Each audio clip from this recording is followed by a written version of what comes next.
एक बूढ़ा थी, उनका एक बेटा था।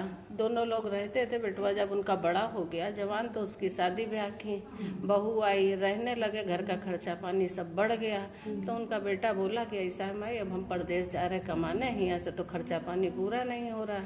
वो सतुआ पिसान लिए अपना चले गए परदेश कमाने।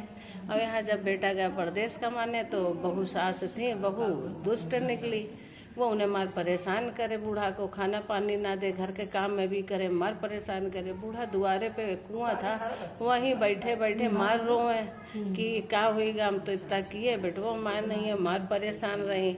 उसके रोती रही। एक दिन वहाँ कहीं से एक बूढ़ा माई आई, कहीं तुम रोज बैठी बैठी जब देखते हैं तो यहीं बैठी बैठी रोती रहती हो, आखिर क्या बात है। बूढ़ा कोई जवाब नहीं दी।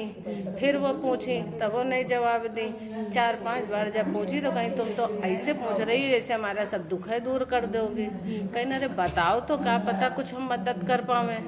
तो बताने लगे कि हमारा एक बेटवा था, उसकी शादी ब्याह किए, वो परदेश कमाने चला गया। बहू है हमारी बहुत परेशान करती है, बेटे की भी कोई खबर नहीं मिल रही है।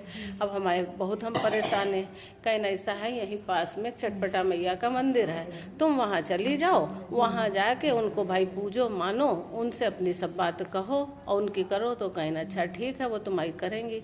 वो गई उनके मंदिर में, वहाँ सब पूजी मानी, उनकी मनौती मानी, मनौती मान के अपने घर आई, चटपटा मैया की पूजा रखी।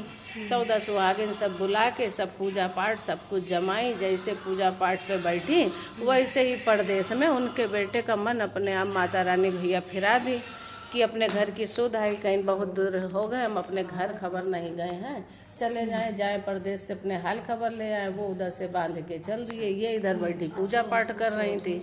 जब खबर मिली कि बेटा आ रहा है तो ये तो कहीं नहीं, बेटवा को आने दो, हम अपनी चटपटा मैया की पूजा कर लेंगे तब हम उठेंगे, हम पूजा के बीच से नहीं उठेंगे।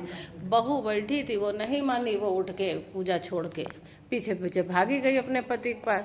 बताई तो वो बेटा पूछा कि अम्मा कहाँ है, कहीं वो तो अपना घरे हैं, कहीं देखो उनको इतने दिन पे आ रहे हैं, उन्हें कोई सुध हमारी नहीं है, अम्माई बीवी भागी आ रही है।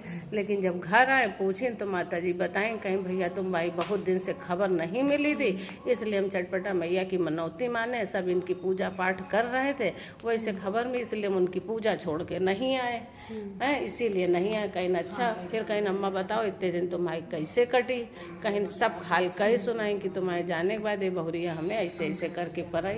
कहीं ऐसा मैया या तो ये घर में रहेगी या हम रहेंगे, हम इसके साथ नहीं रहेंगे। कहीं भैया या तो तुमको कैसे कह दें, तुम्हें पाले पोसे हैं बुढ़ापे के लिए, अब अपना इनकम क्या करेंगे। तो उन्हें घर से निकाल दिए।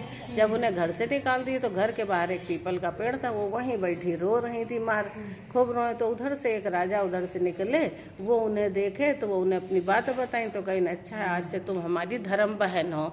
धर्म बहन करके उन्हें अपने घर लिवा लाए। अपनी पत्नी रानी से कहें कि ये हमारी आज से धर्म बहन है, यहीं हम लोगों के साथ रहेगी। कहीं ठीक है, वो वहीं रहने लगी। रहते रहते कहीं से भव मैया जी की कृपा हुई कि उनको कहीं से इनकी चट माता की पूजा की सुध आई। तो वो कहीं एक दिन कि हम भाभी हम सुहागिन अपनी खिला के चट माता की पूजा करना चाहते थे, हमारा मन हो रहा। कहीं ठीक है, वो चट माता की पूजा करने के लिए सब व्यवस्था इधर रखी। उधर से उनके पति को उनकी सुध हुई कि पता नहीं कहाँ गई, किस हाल में होगी, चलो उसको देखे खबर। इधर पूजा पाठ की, उधर से उनके आदमी आए घूम टहल के, उनको देख के आए, लिवा के ले गए। उनका सब कुछ राजपाट पहुंचा। बोलिए चटपटा मैया की जय।